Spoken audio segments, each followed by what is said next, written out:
cielo y nos constituye en testigos de su resurrección y su mensaje. De pie escuchamos la proclamación del Santo Evangelio.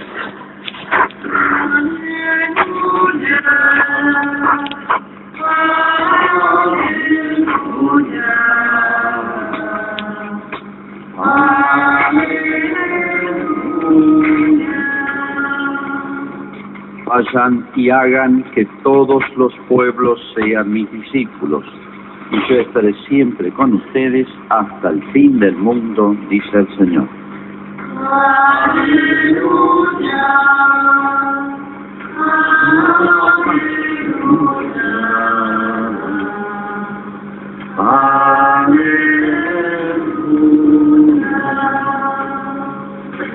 El Señor esté con ustedes.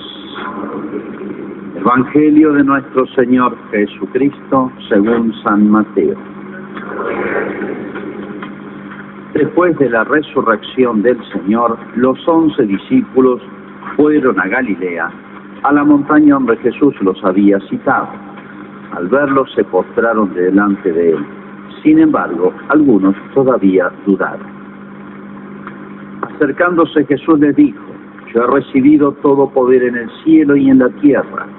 Vayan y hagan que todos los pueblos sean mis discípulos, bautizándolos en el nombre del Padre, y del Hijo, y del Espíritu Santo, enseñándoles a cumplir todo lo que yo les he mandado.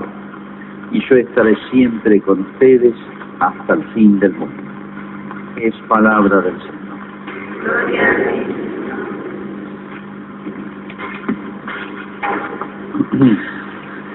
Hoy recordamos la ascensión del Señor. La ascensión, no la asunción. Fíjense la diferencia. Hablamos de la asunción de María, es del verbo asumir, y la ascensión es del verbo ascender. ¿Qué significa esto? No es un detalle muy importante. María fue llevada al cielo, asumida. Jesús subió con su propio poder, su propia fuerza, si él era Dios. Por eso ascendió, subió con su propio poder. Y un detalle también que hay que aclarar, que en realidad la fiesta de la ascensión del Señor es el día jueves pasado, porque fue, o corresponde que sea 40 días después de la resurrección. Antiguamente, en la mayoría de los pueblos, de los países, era día feriado. Por eso se celebraba en su propio día, el día jueves. A partir de ese jueves que Jesús subió al cielo, Jesús le dice: quédense en Jerusalén, y comienza la que llama la novena. Ese es el origen de las novenas, el origen apostólico de las novenas. Quédense en Jerusalén 9 días hasta que venga el Espíritu Santo. Pero como el jueves no es feriado, en ningún país prácticamente ha quedado, entonces se lleva el domingo más cerca, pero no calza exactamente con lo que debería ser. Por eso está un poquito forzada, corrida del lugar, el día propio de la celebración de la ascensión. Bueno, ¿qué significa la ascensión de Cristo? Es para Cristo como el final de un ciclo. Conocemos todo el ciclo desde la encarnación, o sea, ya cuando está en el seno de su madre, el nacimiento en Navidad, su vida oculta, comienza su vida pública, conocemos los sucesos de la pasión, la muerte de Jesús, su resurrección, aparece 40 días y sube al cielo. Jesús viene del cielo, la encarnación significa esa venida de Jesús, y la cosa no terminó en la tumba. Si Cristo no hubiera resucitado, dice San Pablo, o sea, si todo hubiera quedado en el sepulcro, y ahí veneráramos el cuerpo de Jesús, todavía estaríamos en nuestros pecados. O sea, no hubiera vencido Cristo ni a la muerte, ni al mal, ni al demonio. Pero esa victoria de Jesús sobre la muerte, porque resucitó, sobre el mal, porque ofreció su vida por nosotros, significó no solamente para Él esa alegría, ese gozo de volver a la vida que es tan natural, sino para nosotros. Y el lugar propio de Cristo no es la tierra, es el cielo. Por eso subió a los cielos. Es como retornar a su lugar de origen, digamos, en otras palabras, a su hogar, si podemos hablar así de la Santísima Trinidad, a su lugar natural. Y les dijo a los apóstoles, les voy a preparar un lugar. Les conviene que me vaya, porque les voy a preparar un lugar. Imagínense, todas estas cosas dichas así, a los apóstoles les costaba entenderlas. No habían entendido cuando Jesús les anunció que iba a resucitar. Les costó mucho entenderlo. Y hasta que no lo vieron, ¿se acuerdan? Uno de ellos le contaron que lo habían visto resucitar. Dice, si yo no lo toco, no toco sus llagas, para ver que es el mismo, no acepto, no creo. ¿Cómo cuesta entender estas cosas? ¿Sí? Nos cuesta entender, y más en el siglo XX, XXI, nos cuesta entender aquello que sobrepasa, que está más allá de lo que experimentan los sentidos, lo que vemos, lo que tocamos. Nos pasa como al apóstol Tomás. Es como si hoy solamente aceptamos aquello que podemos medir, pesar, ver, tocar, y aquello que supera todo esto, que son las cosas de Dios, las cosas espirituales, que son las más grandes, que son las más importantes, son las más reales, nos cuesta entender. Por eso pasa aún entre nosotros los cristianos, que decimos yo creo en Dios, pero a veces lo tenemos poco presente en la vida, influye poco. Yo creo que hay otra vida, la vida eterna, pero a veces pesa poco, influye poco en nuestra vida cotidiana. Hay dos maneras de creer. Uno, simplemente decir, sí, yo acepto eso. Y otra manera, acepto eso, pero ello influye en mi manera de pensar, en mi manera de juzgar, en mi manera de decidir, en mi manera de evaluar, valorar las cosas todas, como una manera más completa, más perfecta, que es la que corresponde. Queda a veces en una idea abstracta, lejana, que es como si no tuviese nada que decir a las cosas de nuestra vida cotidiana. Es una manera, yo llamaría débil, de creer. ¿Qué pasó con la Iglesia? Miren, imagínense, vamos a tratar de hacer un esfuerzo y ponernos en los apóstoles. Jesús resucita y se quedan los apóstoles, los hace quedar, a ellos no les gustaba nada, no querían ir a Jerusalén. Ellos eran todos del interior, salvo Judas, que era ahí de la zona de Jerusalén.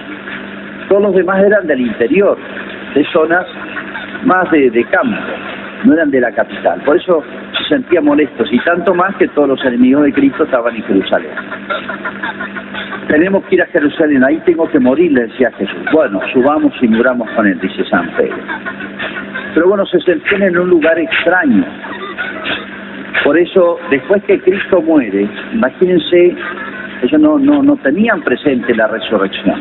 De manera que se encerraron todos, ¿se acuerdan? Ahí estaban. Estaban con miedo y ahora sienten la ausencia de Jesús, que era su único apoyo, sostén. ¿Qué hacen ahora sin él? Toda esta hermosa historia del seguimiento a Jesús parecería quedar en una bello hecho pasado, una ilusión muy hermosa, pero que se acabó todo.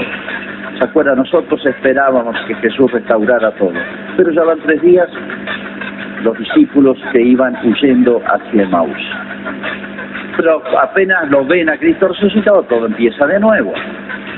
Pónganse en los apóstoles, en el interior, en el alma de los apóstoles, o de todos los primeros cristianos. Bueno, Jesús se les aparece 40 días, se les aparece los domingos, resucita un domingo y se aparece los domingos. De ahí viene la costumbre de todos los domingos convocarse. Lo esperaban a Jesús, esperaban la próxima cita de ese domingo, y así 7 veces. Hasta que Jesús subió al cielo, y ahí sí se despide y saben, ahora ya no me verán más, pero me quedo con ustedes hasta el fin del mundo. Me voy, pero me quedo. ¿Cómo será esto? Otra sorpresa más, que en fin, van de sorpresa en sorpresa. Les dice, quédense en Jerusalén, porque les había dicho después, ¿se acuerdan? Después de esos 8 primeros días, vuelvan a su tierra, vuelven a Galilea un tiempo, a sus pagos, a sus familiares, sus amigos, sus oficios, su ambiente conocido, uno se encuentra bien en su propia tierra, ¿no? Bueno, pero al final le dice, bueno, ahora vuelvan a Jerusalén, allí voy a subir al cielo. ¿Dónde subió Jesús al cielo? Se conoce exactamente el lugar, porque ahí, desde los primeros siglos, imagínense cómo recordarían ese lugar, se hizo quedó recuerdo, se visitaba, ya en el año 300 construyeron una iglesia ahí pequeña, y hoy se visita. Se conoce exactamente el lugar donde Jesús lloró en el huerto de los olivos, donde Jesús subió ese burrito, donde entró triunfalmente en Jerusalén. En ese mismo lugar los convocó a los apóstoles y ahí subió al cielo. El mismo lugar donde subió el burro para entrar, lo aclamaron. El lugar donde después fue a llorar para ir a la pasión, ahora los convoca para subir al cielo. Qué lugar lleno de recuerdos es. Se visita en Jerusalén, está cerquita de la capital, apenas a unas, digamos, 10 cuadras más o menos, en términos nuestros. Y ahí subió al cielo y se despidió. Y fíjense, les dice que ya no lo verán más, pero se queda con ellos. Y en la despedida les dice, o les encomienda una misión gigantesca. Para un judío una cosa terrible, diría yo. Ahora vayan hasta los confines de la tierra haciendo lo que yo hice, enseñando, bautizando y inculcando, moviendo a la gente a que lleve otro estilo de vida, otra moral. Enseñen a cumplir lo que les he mandado. No solamente lo que hay que creer, sino lo que hay que cumplir, los mandamientos. Y los sacramentos, bautismo, bautícenlos. Bueno, ¿pero dónde? Hasta los confines, empezando en Jerusalén, Samaria, hasta los confines de la tierra, o sea, sin límites, donde alcanza más allá de las naciones, los imperios, todo. Eso para un judío una cosa muy difícil de entender. Ellos se vivían bien dentro de su pueblo nada más. Si iban a otra ciudad, habían barrios judíos. Y ellos iban a relacionarse con los suyos nada más. Qué difícil era para estos hombres de oficios tan comunes, humildes, sin tanta formación, no habían sido elegidos entre los dirigentes, los líderes de Israel. Ya sabemos de dónde los eligieron. Y les encomienda una empresa enorme que exige organización, exige tener bien claro lo que van a decir, lo que van a enseñar, ponerse de acuerdo. Van a ir los 12 a distintos lugares del mundo. Uno fue Egipto, otro a la India, otro lo que sería Turquía, otro sería España, Francia, Italia. Ponerse de acuerdo, o van a enseñar cosas distintas, ¿no? Bueno, imagínense todas las dificultades, pero el consuelo, yo estaré siempre con ustedes hasta el fin del mundo. Ahí está la promesa que le hace Jesús a la iglesia, que era la misma que le había hecho a San Pedro. El poder del infierno, del mal, no la destruirá. Ahora entenderán por qué, porque yo estaré con vosotros hasta el fin del mundo. O sea, me voy pero me quedo. Bueno, ¿qué quedó en el alma de los apóstoles? Otras novedades, sorpresas, incógnitas, que imagínense cómo lo han vivido. Y esto es muy importante, porque esto estamos yendo a las fuentes. Siempre la iglesia, siempre el cristiano, siempre el creyente, tiene que, para entender lo que es más esencial del cristianismo, tiene que ir siempre a las fuentes, al origen. El agua es más pura, se puede decir. Ahí estamos en el primer momento en que nace la iglesia, que es la venida del Espíritu Santo. Ahora, estos sentimientos, llamémosle así, sentimientos espirituales de los apóstoles, los ponen, se puede decir, en movimiento. Ellos que habían, toda su vida transcurría en ese pueblito donde habían nacido y allí iban a morir. Sus viajes más largos eran a Jerusalén, pero ahora les cambió la vida a Jesús. ¿Qué es esta novedad que trae Cristo? Superación de la vieja religión de Israel, llena de defectos humanos. ¿Se acuerdan cómo la criticó Jesús? Bueno, dejan en el corazón de los apóstoles, de la iglesia, como se puede decir, estos tres movimientos. Los pone en movimiento, los pone en camino. Llamémosle, hay como un dinamismo que va a poner en toda la iglesia, especialmente los apóstoles. El primero es hacia el cielo. les voy a preparar un lugar. Es hacia el cielo. San Pablo va a decir después, yo desearía morir, porque se convierte San Pablo, desearía morir para estar con Cristo. Es decir, en los primeros cristianos, y en eso a nosotros creo que nos ayuda bastante, nos debiera impactar mucho, tenían tan presente la vida eterna, la eternidad, el más allá. O sea, la vida verdadera empieza con la muerte de un hijo de Dios. Por eso, en los que morían mártires, no festejaban el cumpleaños, lo que llamaban ellos el dies natalis. El día del nacimiento era el día de la muerte. En los mártires, repito, de los primeros cristianos, el día del nacimiento no era el día del cumpleaños nuestro, sino el día de la muerte, porque ese es el verdadero nacimiento. Y es una costumbre celebrar el día de la muerte. Fíjense qué vivo estaba, qué presente estaba el cielo, la vida eterna.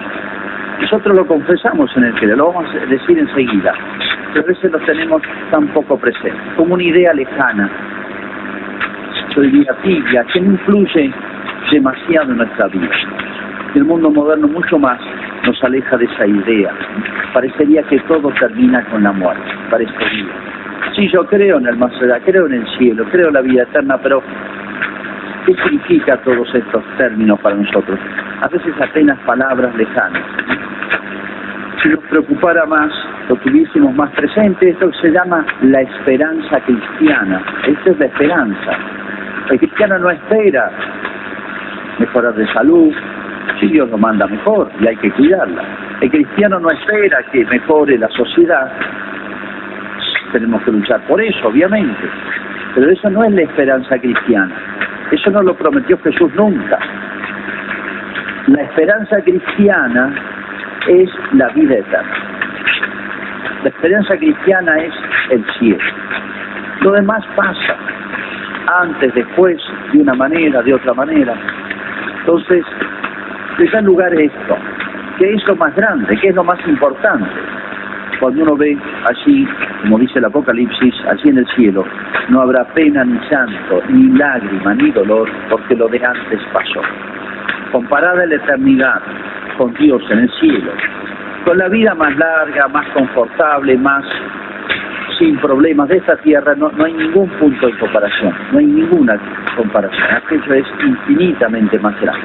Esto era totalmente nuevo, esta idea, esta realidad más que esta idea, era totalmente nueva aún para los judíos. Por más que estaba en su religión, nunca lo habían entendido. Por eso los defraudó Cristo, que no mejoró la condición del hombre sobre la tierra directamente. Ellos pensaban otra cosa. Así como un día multiplicó los panes y ahí lo quisieron hacer rey.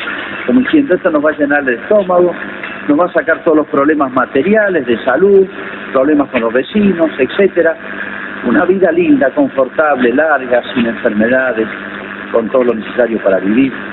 Algo así esperaban de Cristo. Por eso los defraudó. Pero Jesús nos dejó algo mucho más grande. Entonces, primera cosa que puso en el alma, no es una idea, sino una realidad que los ponía en movimiento a toda la iglesia, es hacia la eternidad. Por eso llamó la atención la manera como morían los cristianos. Ustedes saben que hasta el año 300 había pena de muerte por ser cristiano. Pena 300 años de la historia de la iglesia, los primeros 300 años, tenía pena de muerte ser cristiano. No es que iba a tener un problemita, era pena de muerte, tiempos de martirio.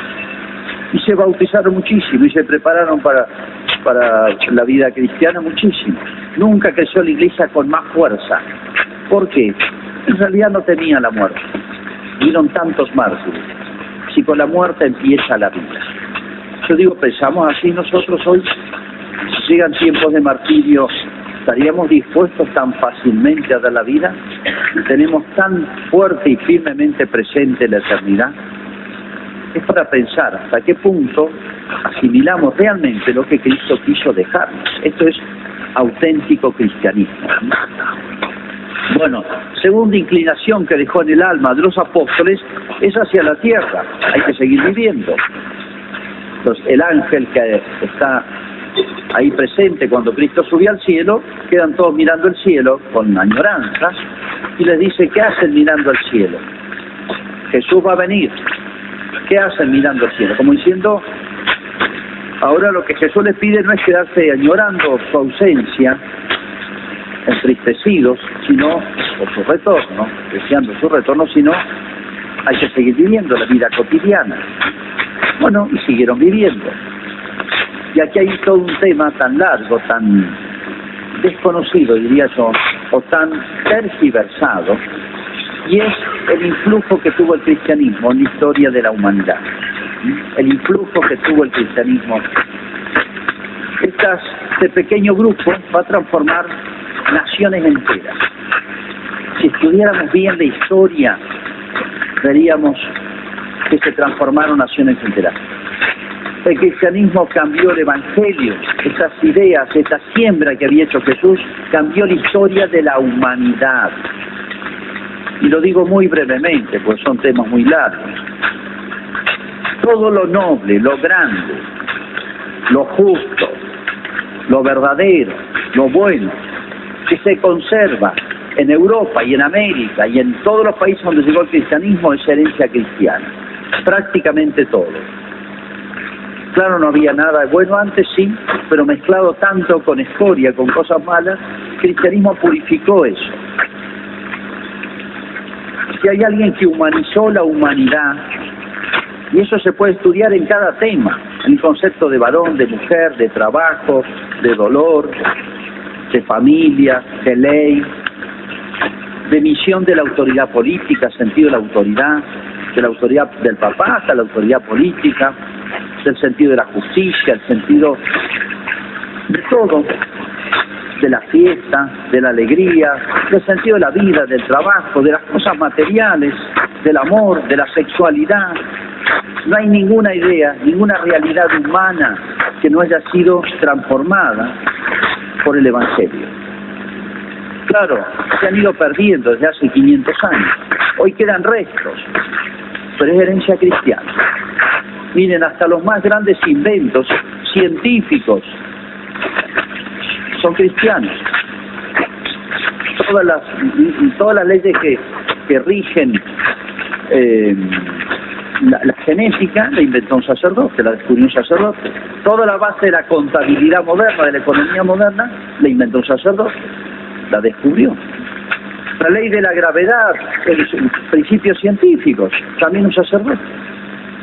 El famoso Big Bang, que tanto se habla hoy para explicar el origen del cosmos, es un sacerdote también. Y podría seguir. La universidad es un invento de la Iglesia Católica, hace 800, 900 años, y más atrás. Pero eso nos enseña, nuestros chicos aprenden en la universidad lo contrario, que la Iglesia, que la fe se ha opuesto siempre a la ciencia.